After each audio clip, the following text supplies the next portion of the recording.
Good evening, everyone. Thank you for coming at this late hour. But earlier today, Lamore Branch pled guilty to third-degree murder for the killing of Hunter Mock. He also entered a no contest plea regarding an aggravated assault on Angelito Carabello. In addition, he entered a guilty plea to possessing instruments of crime and tampering with physical evidence. As a result of those guilty pleas, he was sentenced earlier today by the Honorable President Judge Jacqueline L. Russell to an aggregate term of imprisonment of 28 to 56 years in a state correctional institution. I do want to take a moment and first of all thank the family members that are here today. They are comprised of Angelito's mother, Angelito's aunt, and various other friends. And the little guys here are Angelito's sister and cousins. The families, Kate Mock could not be here. She was here earlier today for the proceeding, but she could not make it back for this conference. The families of both victims in this case deserve a great deal of credit. Their strength and perseverance through this 2.5-year investigation, which was ready to culminate in a trial, cannot be unnoticed. Without them, we would not have reached the conclusion that we did today. I want to give a special thanks, generally speaking, to the Pennsylvania State Police. The resources used in this investigation were immense. The manpower was incredible. But in particular, I want to give thanks to Trooper Nick Reese, who's standing here to my left. He has lived this case with the families for the last 2.5 years. Every day during that 2.5 years, I guarantee you, he worked on some aspect of this case. Every stone that could have been unturned was. I can guarantee you that. He knows more about this case than anyone. And I thank him for his diligence, his perseverance, his skill, and his investigative work on this case. Thank you very much. Appreciate it. I also wanted to take an opportunity to thank my senior Deputy District Attorney, Jen Foose, who is also standing here to my left. Not only in this case, but since the time I've been the district attorney, she's been a great resource, not only for me, but to work with me. We have a very good relationship, very, very good working relationship. We are able to bounce ideas off of each other and prepare for trial. Without her, we could not have gotten this case in a position to resolve itself today. So I thank you very much, Jen. As I said, this case was 2.5 years of investigative work. We were going to pick a jury tomorrow, and we were ready to pick a jury. But over the last week, 10 days or so, we talked about a possible resolution. And as part of that resolution, I included the families in this decision, every step of the way. This case had some very inherent problems. First of all, this happened in a wooded area, heavily wooded area in New Philadelphia. No ring cameras on any trees out there. If this would have happened in New Philadelphia proper, we would have had 6, 7, 8 cameras that we could have used as investigative techniques. On the late evening of October 8th of 2023, 4 young individuals walked into that wooded area. Two of those individuals were killed, Hunter Mock and Angel Carabello. Two of those individuals left the woods that night. One in a frantic state, one to run and hide. Lamore Branch was the one to run and hide. Through the investigative work of the state police, and particularly Trooper Reese, we uncovered some circumstantial evidence that allowed us to charge just Mr. Branch. Consequently, Jalik Sherwood was going to be the Commonwealth's main witness. He was the other individual in the woods. Within the last month to 2 months, Mr. Sherwood was charged on 3 separate occasions for 3 distinct crimes. One of those sets of crimes involved receiving stolen property, that property being a firearm. So he's charged with receiving stolen property for a firearm and carrying a firearm without a license. Those arrests would have been revealed to the jury during a trial, potential trial. As a result of that, his credibility was severely compromised. It's been compromised in other manners as well, with inconsistent statements that he has provided, all of which have been provided to defense counsel.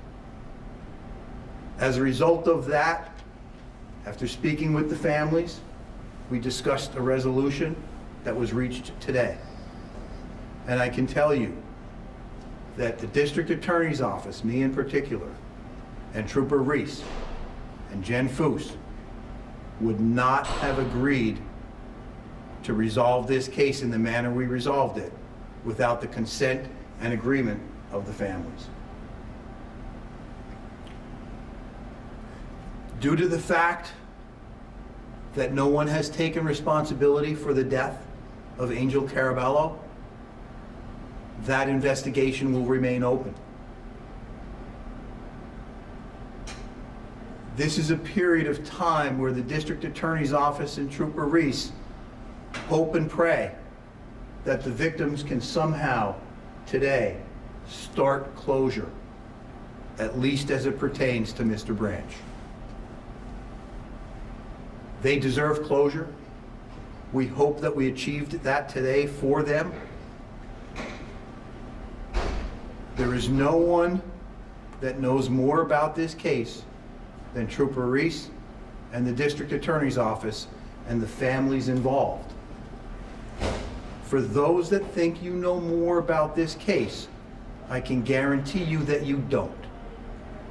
This decision was not an easy decision for the district attorney's office, nor for the family, but it was the right decision and the just decision based upon the facts in this case. For anyone to say otherwise is uninformed. Please do not perpetuate the pain for these families. Let that pain end today and let the healing process begin. Thank you very much. Questions?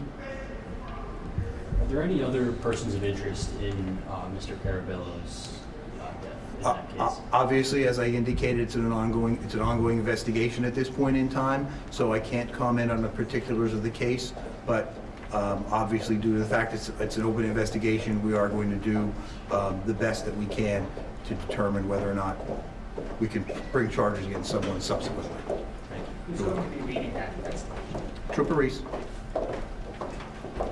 Given that it's still an open investigation, I know you can't reveal certain pieces of evidence that you've collected, but is there anything tying Josiah Branch to the murder or aggravation of Carabello at all?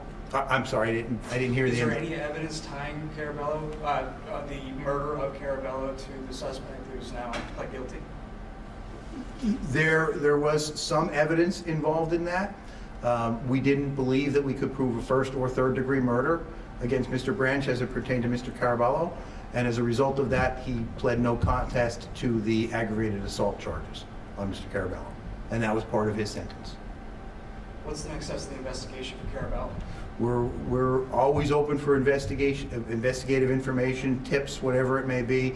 If anybody has any information that they even think may be helpful, we will be more than happy to examine that evidence and follow up on any leads it may bring us. Is Branch already in prison right now? Yes, he is in prison. Yep.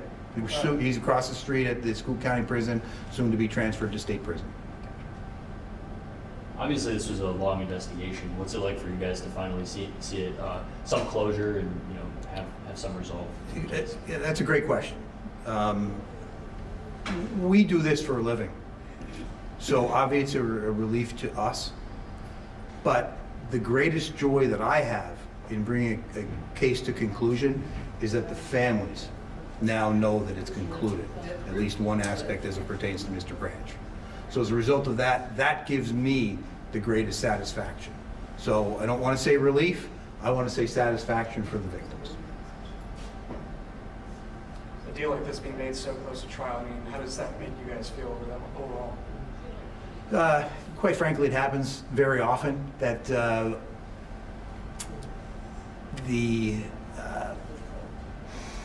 when a defendant is faced with the prospect of sitting in front of a jury and having all of the evidence presented, they come around to the fact that maybe we should talk about potentially resolving this case amicably and not allowing it to go to the jury. So it's not uncommon. Were you guys expecting that? Not until about a week to 10 days ago, when we started talking about it in a little bit greater detail with certain charges and aspects of the case to plea out. So I would say we were not expecting it up until about a week to 10 days ago. And we were prepping for trial in the interim during the whole time. Would your Bernice like to say anything? I do have a question for you. What's up? I believe that he is prohibited from doing that through the protocol at state police. So I'm gonna fall on the sword for him and tell him he probably shouldn't. He probably should not do that.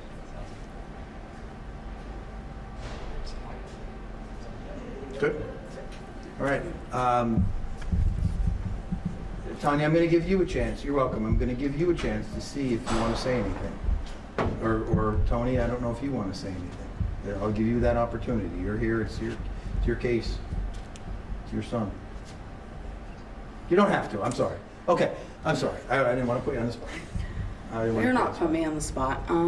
One thing that I did want to say is that this was a very hard decision to make, but I also wouldn't be able to sit during trial. So I'm actually glad that we came to a resolution before trial even began. Does anybody have any questions? It's been 2.5 years since it all started, it all happened. What has the last 2.5 years been like for you? Very, very hard. I have 5 other children though, so they keep me going. If I didn't, I don't think I'd be standing here today. And how do you feel right now after the deal was made? There is a big chunk of relief out of all of this.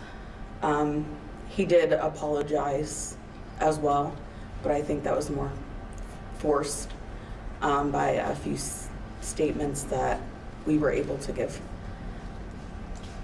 Do you feel any particular type of way about the fact that you didn't plead guilty to murdering your son?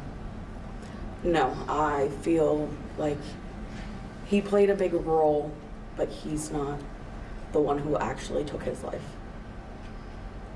Do you have any idea who that might be? Well, I'm not gonna. I prefer you don't answer that question. Okay. Going forward, I mean, what's next for you? It's just to keep pushing forward the best I can, like I have been. Thank you. Okay. Thank you very much.